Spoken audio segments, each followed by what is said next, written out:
अस्सलामु अलैकुम वरहमतुल्लाहि वबरकातुहू। अल्हम्दुलिल्लाहि रब्बिल आलमीन, अस्सलातु वस्सलामु अला रसूलिल अमीन व अला आलिहि व सहबी अजमईन इला यौमिद्दीन। औज़ु बिल्लाहि मिनश शैतानिर रजीम, बिस्मिल्लाहिर रहमानिर रहीम।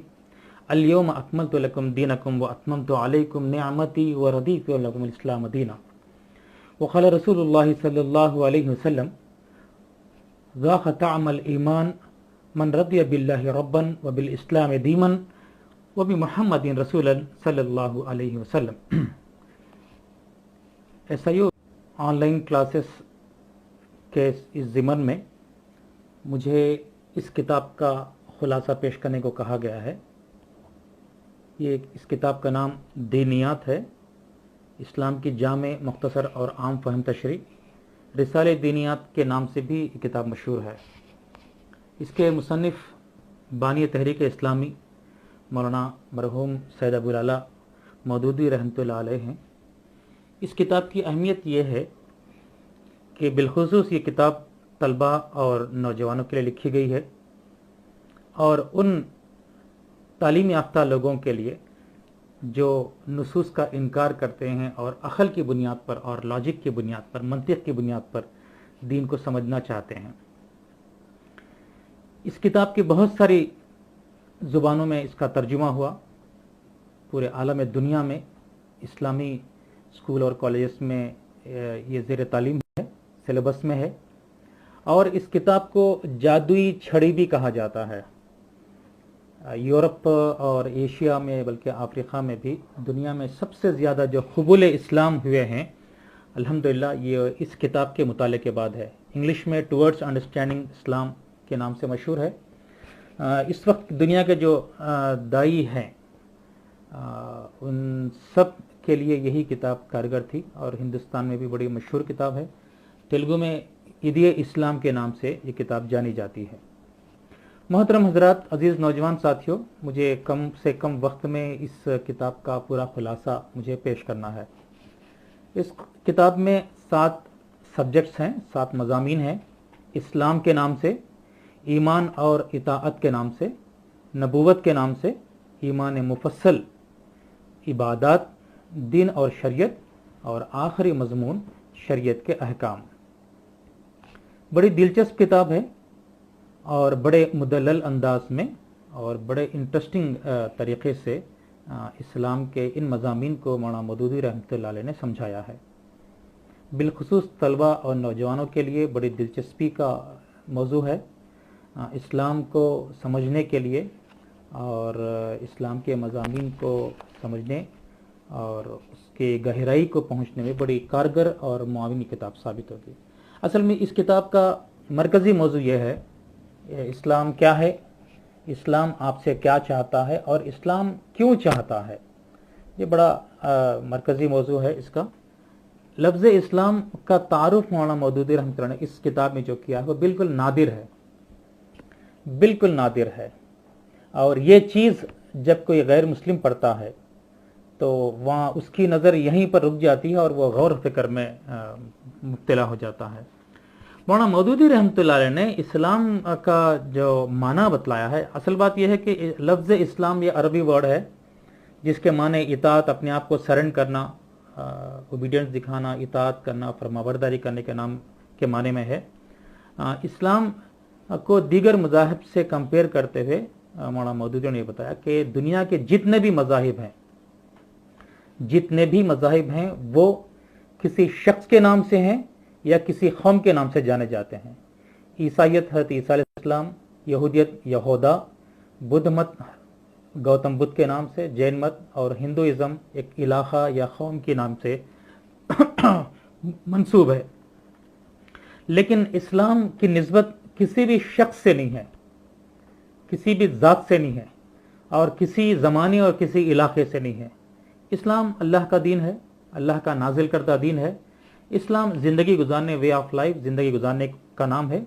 और इस्लाम ये है कि इस दुनिया का जो खालिक है, जो मालिक है, जो हाकिम है, वही माबूद हो, उसी की इबादत होनी चाहिए। उसकी खालिकियत को, हाकिमियत को और माबूदियत को, उसकी उबूदियत को लोग तस्लीम करें, इसी का नाम इस्लाम है। اسلام کے اس مضمون میں مولانا مودودی رحمۃ اللہ علیہ اسلام کی جو حقیقت بیان کیے ہیں لاجیکلی بڑا انٹرسٹنگ ہے. مولانا مودودی یہ بتاتے ہیں کہ ویسے پوری دنیا اسلام کے تحت ہے اور پوری دنیا مسلمان ہے. اس کائنات کو آپ غور کیجئے، آسمان، زمین، سورج، چاند، ستارے، ندی، نالے، ہوا، سمندر، یہاں تک کہ جانور، چرند، پرند، درخت، یہ ساری کی چیزیں یہ کسی ایک خاص نظام کے تحت، کسی پاور کے تحت یہ چل رہے ہیں، کسی کے انڈر میں ہیں. اسلام کے معنی یہی ہے کہ اطاعت کرنا، فرما برداری کرنا، فالو ہونا، انسٹرکشنز کو فالو ہونا. تو یہ آسمان کسی کے انسٹرکشن کو فالو ہو رہا ہے، سورج، چاند، ستارے، کہکشائیں، گیلیکسیز اور دنیا کی ساری چیزیں جو کسی کی اطاعت و فرما برداری میں ہے، گویا کہ ان کا مذہب اسلام ہے. اور یہ ساری کائنات بھی مسلم ہے چونکہ یہ اطاعت کرتی ہے، یہ اللہ کی اطاعت کرتی ہے. سورج کو جب حکم ہوتا ہے کہ وہ طلوع ہو، وہ اللہ کا اطاعت کرتا ہے تو سورج مسلم ہے. جب غروب ہونے کا حکم ہوتا ہے تو اطاعت کرتا ہے، وہ مسلم ہے. یہ چاند، یہ سارے ستارے، یہاں تک کہ مولانا نے ایک دلچسپ نقطہ اس میں لکھا ہے کہ وہ انسان جو اللہ کا انکار کرتا ہے فزیکلی، بایولوجیکلی وہ بھی مسلم ہے، پیدائشی طور پر وہ بھی مسلم ہے. اس کا جو جسم ہے، اس کی عقل، اس کا نفس اللہ کو قبول نہ کرتا ہو، لیکن اس کی آنکھیں، اس کے دل میں کھوپڑی، عقل اور یہ جسم کے پورے اعضاء اللہ کے بتائے ہوئے اور اللہ کے فرامین کے تحت وہ عمل کرتے ہیں. آنکھ دیکھنے کا کام کرتی ہیں، منہ، زبان بولنے کا کام کرتے ہیں، کان سننے کا کام کرتے ہیں، ہاتھ حرکت کرتے ہیں، پیر چلنے کا کام کرتے ہیں، دل دھڑکتا ہے، خون گردش کرتا ہے. یہ سب اللہ کی فرما برداری کر رہے ہیں. لہٰذا وہ انسان بھی ایک حیثیت سے مسلمان ہے جو اس کے اعضاء اللہ کے تحت ہیں، اللہ کے فرامین کے تحت ہیں. مولانا مودودی یہاں لکھتے ہیں کہ انسان کی دو حیثیتیں ہیں. ایک حیثیت سے تو وہ مسلمان ہے، دوسری حیثیت سے وہ مسلمان ہو سکتا ہے یا کافر ہو سکتا ہے. ایک حیثیت سے ساری دنیا کے انسان مسلمان ہیں. ہر انسان فطرت پر پیدا ہوتا ہے، اللہ تعالیٰ اسے ایک مسلم کی حیثیت سے، مسلمان کی حیثیت سے اس کی پیدائش کرتے ہیں. وہ مسلمان کی حیثیت سے پیدا ہوتا ہے. اس کا پورا جسم سراپا وہ اللہ کی اطاعت کرتا ہے. کان ناک کا کام نہیں کرتا، ناک کان کے کام نہیں کرتے. جی، دل گردے کا کام نہیں کرتا، گردے دل کا کام نہیں کرتے. فزیکلی انسان، ساری دنیا کے انسان، ہر کوئی ایک حیثیت سے مسلمان ہے. لیکن دوسری حیثیت سے جہاں اللہ تعالیٰ اس کے عقل کو، اس کے علم کو استعمال کرنے کی آزادی دیتا ہے کہ غور و فکر کرے، سوچے، اس کائنات کو دیکھے. اگر لگتا ہے کہ اس کائنات کا خالق اللہ ہے اور ایک مالک ہے، ایک حاکم ہے اور اسی کی عبادت کرنی چاہیے، اس کو یہ تسلیم کرتا ہے تو وہ مسلمان ہے. ہاں، لیکن یہ ساری چیزوں کو دیکھنے کے باوجود بھی وہ اللہ تعالیٰ کی ذات کو تسلیم نہیں کرتا. تسلیم کرتا بھی ہے تو لیکن اس کی عبادت کو اپنے آپ میں نہیں لگانا چاہتا، اس کی اطاعت کرنا نہیں چاہتا، اس کے بھیجے ہوئے دین کے مطابق زندگی گزارنا نہیں چاہتا، تو وہ مسلمان نہیں بلکہ کافر کہلاتا ہے. کافر کی حقیقت ایک سائیڈ ہیڈنگ، ایک ذیلی عنوان آپ نے باندھا ہے. اس میں مولانا محترم نے لکھا کہ کافر وہ ہے جو خالق کا انکار کرے یا خالق کا مولانا مودودی رحمۃ اللہ علیہ کفر کے نقصانات میں پہلی بات یہ بتاتے ہیں کہ انسان اپنے آپ پر ظلم کرتا ہے، اور یہ ہے کہ انسان بغاوت میں اور نمک حرامی میں مبتلا ہوتا ہے. اس دنیا میں رہتے ہوئے، اس کائنات کی چیزوں سے استفادہ کرتے ہوئے اللہ کا انکار کرنا حقیقت میں بغاوت ہے، اور اتنی بڑی ذات سے بغاوت ہے اور نمک حرامی ہے. پھر مولانا مودودی لکھتے ہیں کہ یہ بے وفائی بھی ہے. یہاں کھاتا پیتا ہے، یہاں کے اناج غلے سے وہ پیٹ بھرتا ہے، اس کی زندگی چلتی ہے، سانس لیتا ہے، پانی پیتا ہے، سب کچھ انسان کا اپنا کچھ نہیں ہے. اس خالق کائنات کی دی ہوئی، عطا کی ہوئی چیزوں سے وہ زندہ رہ کر بھی اس مالک کے ساتھ بے وفائی کرتا ہے. اور پھر آخر میں مولانا یہ لکھتے ہیں کہ انسان اللہ کی اطاعت نہ کرے تو اس سے انسان کا کچھ نقصان، اللہ کا کچھ نقصان نہیں ہے. اللہ کی عبادت کرنے والے تو ہزاروں لاکھوں انگنت فرشتے ہیں، اور یہ پوری کائنات पूरी दुनिया सिवाय इंसान के, और वो भी जो अल्लाह को इनका इनकार करते हैं, उनके सब के सब अल्लाह की तस्बीह और हम्द बयान करते हैं, उससे अल्लाह का कोई नुकसान नहीं है बल्कि इंसान का नुकसान है। और इस नतीजे में इंसान जो अल्लाह ताला की ज़िंदगी को पाकर, अल्लाह ताला की कायनात में मुस्तफ़ीद होकर ज़िंदगी गुजार कर भी अल्लाह ताला के साथ बेवफाई करता है, तो फिर उसका नुकसान होने वाला है। आखिरत में तो नुकसान होने वाला है, लेकिन दुनिया में उसका नुकसान ये है कि वो बेईमानी में मुब्तला होगा, जुल्म जबर करेगा, बेहयाई और बदअखलाक़ी में मुब्तला होगा, और उसे ना अल्लाह का डर होगा ना इंसानों से मोहब्बत होगी, बस वो अपनी मनमानी ज़िंदगी गुजारेगा, जिसका नतीजा ये होगा कि दुनिया उसकी नामुराद हो, बेमकसद है, और आखिरत में तो उसका ठिकाना जहन्नुम है। उसके बाद मौलाना मौदूदी रहमतुल्लाह अलैह ने इस्लाम के फ़ायदे, इस्लाम को अपनाने, इस्लाम को तस्लीम करने में जो फ़ायदे हो सकते हैं, उन्होंने बताया कि इंसान को आज़ादी है कि अल्लाह की को तस्लीम करे या ना करे, अल्लाह के दीन को अपनाए या ना अपनाए, इंसान को आज़ादी होती है। और बहुत सारे लोग उसका इनकार करते हैं, लेकिन जो लोग इस आज़ादी के बावजूद भी अल्लाह के दीन को तस्लीम करते हैं, अल्लाह को कबूल करते हैं, अल्लाह को बहैसियत खालिक और मालिक कबूल करते हैं, उनके लिए बहुत बड़ा वाला हमारा क्या चल रहा।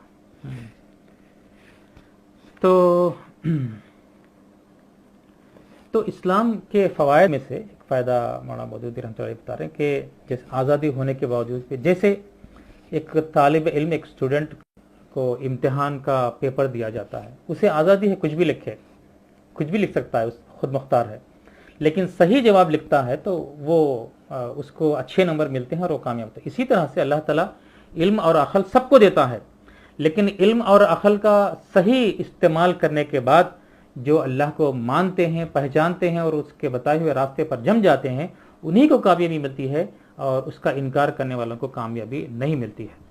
मौलाना मौदूदी रहमतुल्लाह अलैह ने इल्म के, ये जो इल्म और अक़ल जो अल्लाह देता है, अल्लाह ताला इल्म और अक़ल का इस्तेमाल एक मुसलमान किस तरह से करता है, उसका भी उन्होंने जिक्र किया है। वो ये है कि जैसे एक हिस्ट्री का तालिब इल्म है, तो वो अपने इल्म और अक़ल की बुनियाद पर ये देखता है कि गुज़िश्ता कौमें किस तरह से बर्बाद हुई, गुज़िश्ता मानने वाले मजहब के मान किस तरह से हलाक हुए, क्या खामियां क्या कमज़ोरियाँ, उसको रिपीट होने से बचता है, और जो अच्छाइयाँ और खूबियाँ पुरानी तहज़ीब और तमद्दुन में रही हैं उसको दोबारा इम्प्लीमेंट करने की कोशिश करता है। तो सोसाइटी को वो खैर देना चाहता है, सोसाइटी को वो भलाई देना चाहता है, जिसका बहुत बड़ा फ़ायदा हो सकता है। जैसे एक इकनॉमिक्स का स्टूडेंट है, वो सिर्फ कमाना धमाना नहीं सोचता, बल्कि दौलत को कैसे कमाना और दौलत को कैसे खर्च करना, जिसके ज़रिए से तमाम इंसानों की फलाह व बहबूदी हो सकती हो। तो ये एक तालिब इल्म इकोनॉमिक्स का, इस तरह से इल्म व अक़ल को इंसान, एक मुसलमान इस्लाम के मानने वाला, अपने इल्म व अक़ल को जहाँ भी लगाता है वो इंसान की भलाई करता है, इंसान के लिए खैर बन जाता है। फिर एक और दूसरा टॉपिक इसका जो आया है, ईमान और इताअत। इंसान अल्लाह ताला की इताअत उस वक्त तक नहीं कर सकता, और ये मुमकिन भी नहीं है, जब तक कि अल्लाह ताला पर ईमान ना हो और उस पर यकीन ना हो और उसको इल्म ना हो। सबसे पहली बात, उसको ये इल्म होना चाहिए, जो इंसान अल्लाह की इताअत करना चाहता है, जो इंसान मुसलमान बनना चाहता है, जो इंसान इस्लाम पर कारबंद होना चाहता है, सबसे पहली बात यह है, उसको ये मालूम होना चाहिए कि इस दुनिया का खालिक कौन है और वो कितने हैं, माबूद कौन है, कितना है उसको। फिर ये है कि उस खुदा की क्या सिफात हैं, और एक अहम चीज़ ये है कि खुदा की मर्ज़ी क्या है, और इसके बगैर इंसान का इताअत करना मुमकिन नहीं है। उसको ये मालूम होना ज़रूरी है कि वो जिसकी इताअत करना चाहता है उसकी मर्ज़ी क्या है, उसकी पसंद क्या है, उसकी नापसंद क्या है। उसको ये भी मालूम होना चाहिए कि खुदा की मर्ज़ी पर चलने वालों को अल्लाह ताला क्या इनाम देंगे, और खुदा की मर्ज़ी के ख़िलाफ़ या उसकी खिलाफ वर्जी करने वालों को क्या अंजाम से दो चार होना पड़ता, वो भी उसको मालूम होना चाहिए। इल्म गैब बिलखुसूस तलबा के लिए बड़ा दिलचस्प मौजू है। इल्म गैब, जो देखे बगैर ईमान लाना, इस पर भी मौलाना मौदूदी रहमतुल्लाह अलैह ने बड़ी अच्छी गुफ्तगू की है। जन्नत और जहन्नुम को हमने नहीं देखा, आखिरत को हमने नहीं देखा, पिछले अंबिया को हमने नहीं देखा, बहुत सारी चीज़ें हैं जिसको हमने नहीं देखा, लेकिन इस पर हमारा ईमान होता है, ईमान बिल गैब। तो इसको इस तरह से समझाते हैं कि आप बीमार होते हैं तो डॉक्टर के पास जाते हैं, डॉक्टर आपकी तशखीस करता है और आप डॉक्टर पर मुकम्मल एतमाद करते हैं, उस पर मुकम्मल एतमाद करते हैं। वो जिस तरह से प्रिस्क्राइब करता है उसे फॉलो करते हैं, इंस्ट्रक्शंस को फॉलो होते हैं। जिस चीज़ को खाने को कहता है वो खाते हैं, जिससे मना करता है वो मानते हैं, उससे बहस नहीं करते, बल्कि उस पर एतमाद करके अपना इलाज मुआलजा करते हैं। कोई मसला आया तो आप वकील के पास जाते हैं, आपका सारा काम वकील करता है, बस वकील जो इंस्ट्रक्शंस देता है उसको आप फॉलो होते हैं। जैसे बहुत सारे सब्जेक्ट्स हैं, इकोनॉमिक्स है, माशियात है, और आपका हिस्ट्री है, और साइंस है, टेक्नोलॉजी है, फिजिक्स है, केमिस्ट्री है, मैथ है, तो किसी ना किसी उस्ताद पर हम डिपेंड होते हैं। वो जो फार्मूलाज बताता है, वो जो नॉलेज बताता है, वो जो उसूल बताता है, वो जो इल्म हमको देता है, हम उसको लेते हैं और कबूल करते हैं, उस पर उसको इम्प्लीमेंट करने की कोशिश करते हैं। तो इस लिहाज से, इस तरह से आखिरत पर ईमान लाने के लिए, और जिसको हम देखे नहीं है, जन्नत और दोज़ख को, और इन तमाम चीज़ों को जिसका गैब का इल्म कहा जाता है, उस पर वो उनको जानने के लिए अल्लाह ताला ने आसमानी किताबें नाजिल की हैं और अंबिया और रसूलों को भेजा है। अंबिया और रसूल और आसमानी किताबें गैब के ताल्लुक से जो कुछ कहती हैं, उस पर मुझे और आपको बिल्कुल सेटिस्फाई होना चाहिए, इत्मीनान होना चाहिए। और बिल्कुल जैसे हम एक डॉक्टर पर एतमाद करके उसको फॉलो करते हैं, एक वकील को फॉलो करते हैं, एक उस्ताद को फॉलो करते हैं, इसी तरह से इल्म गैब के मामले में हम अंबिया, रसूल और किताबों पर एतमाद करें और उस पर ईमान लाए और बिल्कुल यकीन के साथ उसको कबूल करें। फिर तीसरा मजमून, तीसरा जो सब्जेक्ट है वो नबूवत, प्रॉफिटहुड के बारे में। इंसान अपनी कोशिश से सब कुछ बन सकता है, इंजीनियर बन सकता है, साइंटिस्ट बन सकता है, पायलट बन सकता है, क्रिकेटर बन सकता है, किसान बन सकता है, फार्मर बन सकता है, बिल्डर बन सकता है, सब कुछ बन सकता है, लेकिन इंसान अपनी कोशिश से पैगंबर नहीं बन सकता। ये एक चीज़ है जो इंसान अपनी कोशिश से, अपनी मर्जी से, अपनी चाहत से नहीं बन सकता। पैगंबरी अता करने का काम अल्लाह का है। हाँ, अल्लाह ताला इंसानों में ही से किसी को पैगंबरी अता करते हैं, लेकिन ये अल्लाह का काम है जिसको चाहते हैं। लेकिन बात यह है कि जैसे एक लीडर जो बनता है तो बचपन से उसकी खुदादाद सलाहियतें होती हैं, वो लीडरशिप क्वालिटी होती है। इंजीनियर के अंदर जो बनता है तो बचपन से उसका ज़ौक़ उसकी तरफ होता है। बिल्डर है तो उसका ज़ौक़ है। इस तरह से साइंटिस्ट है और रिसर्च स्कॉलर है तो बचपन से कोई ना कोई कीड़ा या ज़ौक़ उसके अंदर होता है। इसी तरह से अल्लाह ताला नबियों के अंदर भी बचपन से वो चीज़ें रख देते हैं। जैसे बचपन से अल्लाह ताला उन्हें गुनाहों से, ख़ताओं से, गलतियों से, कोताहियों से दूर रखते हैं, वो मासूम अनिल ख़ता होते हैं, और बचपन से ही उन्हें बहुत सारे मालूमात होते हैं। जैसे हज़रत यूसुफ अलैहिस्सलाम का बचपन हमने कुरान पे पढ़ा, जैसे इब्राहीम अलैहिस्सलाम का सितारों को, तारों को, आसमानों को देखकर उन्होंने जो गुफ्तगू की है, उसके बाद आखिर में बिल आखिर इन्नी वज्जहतु वज्हिया पूरी दुनिया में, पूरे इराक़ में आपकी सोच अलग है और पूरी दुनिया वालों की सोच है। बुत परस्ती करते थे, लेकिन एक बुत खाने में पैदा होकर भी आपकी जो सोच थी वो तौहीद परस्त थे। तो इस तरह से बचपन से ही उनका मिजाज, उनकी सलाहियतें, उनकी ये तमाम चीज़ें होती हैं, और उनका अखलाक और किरदार सोसाइटी में बड़ा मारूफ और मशहूर होता है। बचपन से ही एक मनारे की तरह वो पहचाने जाते हैं कि अखलाक में, किरदार में और भलाइयों में उनकी एक पहचान होती है। लोग उन्हें तस्लीम करते हैं कि ये बा अखलाक और बा किरदार है। तो इस तरह से पैगंबर की पहचान के सिलसिले में मौलाना मौदूदी ने कुछ बातें बताई हैं। पैगंबर की इताअत के सिलसिले में इस किताब में जो लिखा गया वो ये है कि इंसान वो क्या है, कितना भी पढ़ा लिखा हो, कितना भी काबिल हो, अपने फ़न में कितना भी माहिर हो, लेकिन नबी और पैगंबर की बात उसके अक़ल में आती हो या ना आती हो, उसको तस्लीम करना नबी पर ईमान लाने का मतलब है। वो अपने मैदान का कितना ही माहिर हो, अफलातून हो, लेकिन नबी की कोई बात आ जाए, रिसालत की कोई बात आ जाए जो उसकी अक़ल में उतरती ना हो, तो ये उसके अक़ल की कमी है। ये नबूवत और रिसालत के फरमान में कोई कमी नहीं है, ये उसकी अक़ल उस बात को समझने में खासिर है, उसकी अक़ल नहीं पहुँच पा रही है। वरना ईमान ये है कि नबी और रसूल की बात को मिनो अन कबूल करना चाहिए, ये नबूवत का तकाजा है। پیغمبروں کی مختصر تاریخ اس کتاب میں بتائی گئی ہے کہ اللہ تعالیٰ نے آدم علیہ السلام سے لے کر آخر میں محمد مصطفیٰ صلی اللہ علیہ وسلم کو بھیجا، تو مختلف انبیاء کہاں کہاں کن کن علاقوں میں آئے کیا ہے اس کی مختصر تاریخ انہوں نے پیش کی ہے۔ بتانا یہ مقصد ہے کہ انہوں نے بتایا کہ اللہ تعالیٰ نے ہر قوم میں، ہر زمانے میں، ہر علاقے میں، ہر زبان والوں میں اللہ نے نبیوں کو، پیغمبروں کو بھیجا ہے، لیکن اس زمانے میں کلچر یہ تھا کہ ایک قوم دوسرے قوم سے ملتی جلتی نہیں تھی، مختلف قوم اپنے اپنے تہذیب و تمدن میں الگ علاقوں میں بستے تھے، آپس میں ایک دوسرے کی تہذیب اور تمدن ملتے نہیں تھے اور ان کا میل جول اور معاملات ان کے اندر ہوتے نہیں تھے، لہٰذا ایک ہی زمانے میں بھی کئی نبی اور رسول بھی آئے ہیں، یہ تاریخ گواہ ہے۔ پھر اللہ کے نبی محمد مصطفیٰ صلی اللہ علیہ وسلم کی نبوت کے سلسلے میں بھی کچھ باتیں لکھی ہیں، بالخصوص آپ نے اس پر بحث کیا ہے کہ عرب بالکل سادہ سیدھا جس کی کوئی پہچان دنیا میں نہیں تھی، عرب میں اللہ تعالیٰ نے محمد صلی اللہ علیہ وسلم کو کیوں برپا کیا؟ عرب کوئی خاص تہذیب و تمدن کا علاقہ نہیں ہے، اور نہ مالداری میں، بادشاہت میں، اور نہ مملکت میں، نہ سلطنت میں، اس کی کوئی پہچان عرب کی نہیں ہے دنیا میں۔ اس کے باوجود بھی اللہ تعالیٰ نے حضرت اللہ کے نبی محمد مصطفیٰ صلی اللہ علیہ وسلم کو اللہ تعالیٰ نے وہاں پر کیوں مبعوث فرمایا؟ بڑے دلچسپ تھے۔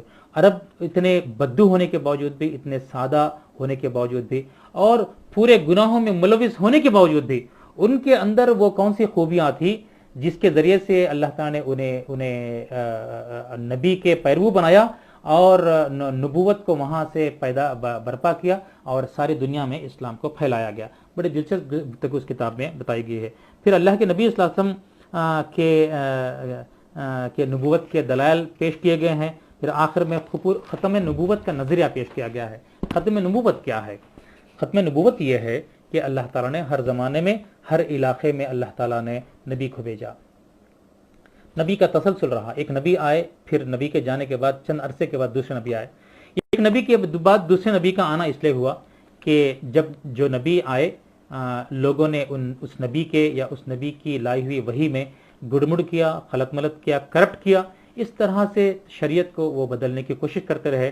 جب آخری نبی محمد مصطفیٰ صلی اللہ علیہ وسلم آئے تو اللہ تعالیٰ نے آپ کے ذریعے سے دین کو مکمل کیا، اور آپ پر جو کتاب نازل کی ہے وہ اس کتاب کی حفاظت اللہ تعالیٰ نے اپنے خود ذمہ لی ہے۔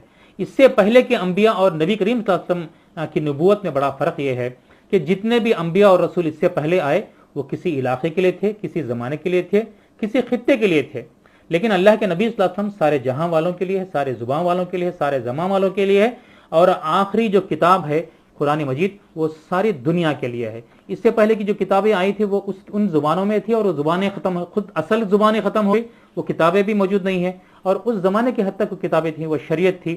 لہٰذا اللہ کے نبی صلی اللہ علیہ وسلم کو خاتم النبیین اس لیے کہا جاتا ہے کہ اب اللہ کے نبی صلی اللہ علیہ وسلم کی کہ ایک تو دین مکمل کیا گیا نبی صلی اللہ علیہ وسلم کے ذریعے سے، اور آپ کی نبوت برقرار رہے گی، اور آپ پر جو کتاب نازل ہوئی ہے اس کی حفاظت ہوگی، اور قیامت تک کی کتاب بحیثیت وحی مانی جائے گی۔ لہٰذا یہ ختم نبوت کے دلائل آپ نے پیش کیا۔ اس کے بعد چوتھا مضمون ایمان مفصل کے نام سے جو 5 باتیں، اللہ پر ایمان، فرشتوں پر ایمان، کتابوں پر ایمان، رسولوں پر ایمان اور آخرت کے دن پر ایمان۔ مختصر 1-2 باتیں میں پیش کروں گا ورنہ بڑی تفصیل اور دلچسپ گفتگو ہے۔ اللہ پر ایمان لانے کا مطلب یہ ہے کہ اللہ ایک ہے، اللہ کے ساتھ کسی کو شریک نہیں کیا جا سکتا، نہ اس کے صفات میں، نہ اس کے اختیارات میں، نہ اس کی بندگی میں۔ اللہ تعالیٰ ایک ہے، اور اللہ تعالیٰ کو ایک ماننا ہی اسلام ہے۔ اسلام اور دیگر مذاہب میں بہت بڑا فرق یہ ہے، اور بنیادی فرق یہ ہے کہ اسلام میں اللہ کے سوا کچھ نہیں ہے، دیگر مذاہب میں اللہ کے ساتھ میں سب کچھ ہے، یا اللہ کے ساتھ میں کچھ ہے، اللہ کو بھی مانتے ہیں، اللہ کے ساتھ میں کچھ اور کو بھی مانتے ہیں، لیکن اسلام میں اللہ کے علاوہ کسی کو معبود اور خالق اور حاکم نہیں مانتے۔ یہ اسلام اور دیگر مذاہب میں سب سے بڑی بنیادی فرق ہے۔ فرشتوں کے سلسلے میں کچھ معلومات بتائی گئی ہیں کہ وہ معصوم ہوتے ہیں، اللہ تعالیٰ اس کائنات کو سنبھالنے کے لیے فرشتوں کا استعمال کرتا ہے، اور وہ بے شمار ان گنت فرشتے اس دنیا میں پائے جاتے ہیں، وہ ایک الگ مخلوق ہے۔ اور فرشتے انبیاء اور رسولوں کے پاس حضرت جبرائیل علیہ السلام آتے تھے، وہی لاتے تھے، اور مختلف قسم کے فرشتے مختلف قسم کے کاموں میں لگے ہوئے ہیں۔ کتابوں پر ایمان کا مطلب یہ ہے کہ آج تک جتنی بھی کتابیں آئی ہیں اس پر میرے اور آپ کا ایمان ہونا ضروری ہے، اس کی عزت کرنا، اس کا احترام کرنا ضروری ہے۔ ہاں، لیکن یہ ہے کہ قرآن مجید کے علاوہ جتنی بھی کتابیں آئی ہیں وہ اصل حالت میں نہیں ہے، वो गड़बड़ हो गए, लेकिन वो आसमानी किताबें हैं, अल्लाह ने उनको नाजिल किया है, लेकिन आज वो असल सूरत में बाकी नहीं, ये अलग बात है, लेकिन उनका एहतराम करना, उन पर ईमान लाना हमारा फरीजा है। इसी तरह से नबियों पर, जितने भी मोहम्मद सल्लल्लाहु अलैहि वसल्लम से पहले अंबिया और रसूल आए, उन सब पर हमारा ईमान होना चाहिए। ला नुफर्रिकु बैन अहदिन मिन रुसुली, तमाम अंबिया हमारी नज़र में एक हैं, तमाम अंबिया की कदर मंजिलत होनी चाहिए। हम जितनी मोहब्बत मोहम्मद सल्लल्लाहु अलैहि वसल्लम से करते हैं, इतनी ही मोहब्बत मोहम्मद सल्लल्लाहु अलैहि वसल्लम से पहले के तमाम अंबिया पर करते हैं। जितना ईमान हमारा मोहम्मद सल्लल्लाहु अलैहि वसल्लम पर होता है, इसी तरह से ईमान तमाम अंबिया और रसूलों पर हमारा ईमान होता है। आखिरत के पर ईमान लाने का मतलब ये है कि आखिरत का डर ही वो वाहिद हल है कि इंसान अल्लाह से डरता है। और फिर मौलाना मौदूदी रहमतुल्लाह अलैह ने कहा कि इस दुनिया को बनाने, इस दुनिया को संवारने के लिए आखिरत का एक ही जज्बा है जो कार फरमा होता है, जिससे लोग संभलते हैं, लोग संवरते हैं, लोग अल्लाह से डरते हैं। और आखिरत में जवाबदेही के एहसास से लोग एक दूसरे पर जुल्म नहीं करते, एक दूसरे पर नाहक जुल्म नहीं करते, एक दूसरे के हक़ की सल्बी नहीं करते। इस तरह से आखिरत का डर इंसानों में वो तक़वा पैदा करता है। और आखिरत की ज़रूरत पर भी गुफ्तगू की गई है। दुनिया में बहुत जुल्म होता है, बहुत जबर होता है, बहुत नाइंसाफ़ी होती है, एक दूसरे के हक़ूक़ सल्ब कर लिए जाते हैं। तो ये इसका इंसाफ, इसका खजिया दुनिया में पूरी तरह से नहीं होता, इस लिहाजा आखिरत में इसका होता है। जिस पर जुल्म होता है उसको इंसाफ मिलता है। और बहुत सारे लोग यहाँ गुनाह करते हैं, बच जाते हैं, लेकिन क़यामत में वो पकड़े जाएंगे। तो आखिरत की ज़रूरत पर भी गुफ्तगू की है। उसके बाद एक और मज़मून टॉपिक है इबादत। बहुत लंबा और तफसीली गुफ्तगू मौलाना मौदूदी रहमतुल्लाह ने, उसका खुलासा मैं आपके सामने पेश करता हूँ, जिसे वर्शिप कहते हैं। इबादत जो रस्मी इबादतें हम देखते हैं, नमाज है, रोज़ा है, ज़कात है, हज है, यकीनन ये इबादतें हैं। मौलाना मौदूदी यहाँ जो बड़ी अच्छी गुफ्तगू करते हैं, और मैं समझता हूँ उर्दू लिटरेचर में ये मौलाना मौदूदी की वो किताबों में वो चीज़ पहली मरतबा पाई जाती है जिस पर उन्होंने इबादत के तस्वर को आम फहम में इतने अच्छे अंदाज से समझाया और इसको जनरलाइज किया। वो ये है कि जैसे नमाज इबादत है, रोज़ा इबादत है, ज़कात इबादत है, हज इबादत है, वैसे ही हमारी पूरी ज़िंदगी इबादत है। मस्जिद से बाहर भी इबादत है, कॉलेज में भी इबादत है, स्कूल में भी इबादत है, इंस्टीट्यूट में भी इबादत है, दुकान में भी, कारोबार में भी, मॉल में भी, एंटरटेनमेंट में भी, जर्नी में भी, हर जगह इबादत है कि जहाँ भी मुसलमान जाता है वो अल्लाह से डर कर ज़िंदगी गुजारता है, तो इबादत है। इबादत इसका ये मतलब नहीं है कि आदमी मस्जिद में डरे, मस्जिद से बाहर न डरे। बज़ाहिर नमाज में तो वो अल्लाह के साथ के हुजूर इताअत के वादे करे, लेकिन बाहर आकर लेन देन में, मामलात में वो अल्लाह से न डरे और कहे कि मेरी प्राइवेट लाइफ है, मेरी अपनी मर्जी है, तो ये इबादत नहीं है। हर मामले में, हर वक्त, हर पल वो अल्लाह ताला के फरामीन और अहकाम को बजा लाने और अल्लाह ताला के की इताअत में अपने आप को खम करने का नाम इबादत है। अलबत्ता मौलाना मौदूदी रहमतुल्लाह ने नमाज, रोज़ा, ज़कात, हज के मज़ामीन पर मौलाना मौदूदी ने बताया कि ये इबादत हकीकत में क्या हैं, उसकी रूह क्या है, वो किस लिए हमसे करवाई जाती हैं, क्या अखलाक डेवलप होने हैं, वो कौन सी चीज़ें, सिफ़ात और किरदार हमारा डेवलप होना है, और असल में इन इबादतों के ज़रिए से असल काम हमको क्या करना है। बड़ी अच्छी गुफ्तगू मौलाना मौदूदी इस किताब में की है। आखिरी दो अब्वाब है, बड़े मुख्तसर में आपके सामने पेश करूँगा। मौलाना मौदूदी रहमतुल्लाह ने दीन और शरीयत, एक अच्छा इंटरेस्टिंग है, दीन और शरीयत के नाम से एक मजमून आपने रखा है। दीन और शरीयत में क्या फ़र्क है? देखिए, दीन हमेशा से एक ही है, दीन एक ही है, आदम अलैहिस्सलाम से लेकर मोहम्मद सल्लल्लाहु अलैहि वसल्लम और क़यामत तक दीन एक ही है। वो ये है कि एक अल्लाह है जो बुनियादी बातें क्या बोलते रिसालत में, आखिरत में और तौहीद में, ये इन अकायद में एक ही है। तमाम अंबिया का दीन एक ही रहा, अल्लाह के मामले में, अल्लाह के तसव्वुर में, अल्लाह की किताबों के मामले में और आखिरत के मामले में, तीनों चीज़ों में, तौहीद, आखिरत, रिसालत में दीन एक ही है। इस दीन में कोई तब्दीली वाक़ई नहीं हुई। जो भी नबी आए वो यही तालीम दिए, तौहीद की, रिसालत की, आखिरत की। ये दीन कहा जाता है, दीन में कोई फ़र्क नहीं होता। अलबत्ता शरीयत में है कि शरीयत अलग अलग होती है। दीन एक है, बुनियादी चीज़ें, अक़ीदा, तौहीद, रिसालत, आखिरत, इसमें कोई फ़र्क नहीं है, लेकिन शरीयत में फ़र्क होता है। उस ज़माने, हर इलाके ज़माने के लिहाज से अल्लाह ताला की तरफ से क़ानून अलग अलग आए हैं, अलग अलग आए। नमाज का तरीक़ा हमारी शरीयत में अलग है, इससे पहले की शरीयतों में नमाज का तरीक़ा अलग है। हज का तरीक़ा आज बिल्कुल अलग है और इससे पहले अलग था। इस तरह से عبادات میں، رسم و رواج میں، کچھ کاموں میں اور بہت ساری چیزوں میں شریعت الگ الگ ہے۔ البتہ یہ ہے کہ دین باقی ہے، اور جتنی شریعتیں اس سے پہلے آئی ہوں تمام شریعتیں منسوخ ہیں، اور ہمارا جو شریعت محمدی ہے وہ باقی ہے۔ پھر مولانا مودودی رحمۃ اللہ علیہ نے احکام شریعت کو معلوم کرنے کے ذرائع بتائے ہیں۔ شریعت کو معلوم کرنے، شریعت محمدی کو معلوم کرنے کے ذریعے قرآن مجید ہے، حدیث ہے، اور آپ نے فقہ کو بھی شامل کیا۔ فقہ اس لیے ہے کہ قرآن اور حدیث کی روشنی میں مسائل کو آسانی کے ساتھ سمجھنے کے لیے فقہاء کرام نے فقہ کو اس کا استنباط کیا ہے، لہذا ہم شریعت کو جاننے، پہچاننے اور ان کے سورسز کے طور پر قرآن مجید، سنت اور فقہ کا مطالعہ کریں، اس کو جاننے کی کوشش کریں، تبھی جا کر ہم اپنی شریعت کو جان سکیں گے۔ آخری باب میں شریعت کے احکام، شریعت میں بالخصوص 4 حقوق بتائے گئے ہیں: اللہ کے حقوق، نفس کے حقوق، بندوں کے حقوق اور مخلوق کے حقوق۔ اللہ کے حقوق کا مطلب یہ ہے کہ اللہ کی کس طرح سے بندگی کی جائے، اللہ کو کس طرح سے مانا جائے، اللہ کی رضا حاصل کرنے کے لیے کیا کرنا چاہیے، اللہ کے غضب و غصے سے بچنے کے لیے انسان کو کس طرح سے کرنا چاہیے، یہ تمام چیزیں اللہ کے حقوق ہیں۔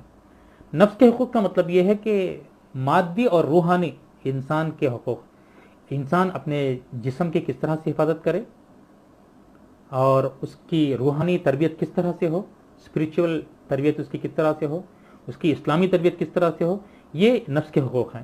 بندوں کے حقوق، ہم جن کے ساتھ رہتے ہیں، اٹھتے بیٹھتے ہیں، اپنے گھر والے ہیں، پڑوس ہیں، رشتہ دار ہیں اور سارے انسان ہیں، ان کے ساتھ ہم کس طرح سے بہیو کریں، کس طرح سے معاملہ کریں، وہ ہماری شریعت بتاتی ہے۔ ان کے علاوہ جو دیگر مخلوقات ہیں، چرند پرند ہیں، جانور ہیں، سمندر کے جانور ہیں، زمین کے جانور ہیں، یہ درخت، یہ ندی نالے، یہ ہوا، ان کے ساتھ بھی شریعت یہ بتاتی ہے کہ ہم کس طرح سے کریں۔ ہوا کو گرد آلود نہ کریں، پانی کی حفاظت کریں، درختوں کی حفاظت کریں، ان تمام چیزوں کی بھی شریعت ہمیں احکام بتاتی ہے۔ یہ اس کتاب کے مضامین ہیں۔ اس کتاب کو انڈیویجولی، انفرادی طور پر ہم پڑھیں اور بار بار پڑھیں اور سمجھ کر پڑھیں، اور ان تعلیمات کو ہم عام کرنے کی ہم کوشش کریں۔ اللہ تعالیٰ سے دعا ہے کہ اللہ تعالیٰ مجھے اور آپ کو دین اسلام کو سمجھنے، اس سے محبت کرنے اور دین اسلام پر عمل کرنے اور دین اسلام کی تبلیغ و اشاعت کرنے کی توفیق عطا فرمائے۔ وآخر دعوانا الحمدللہ رب العالمین۔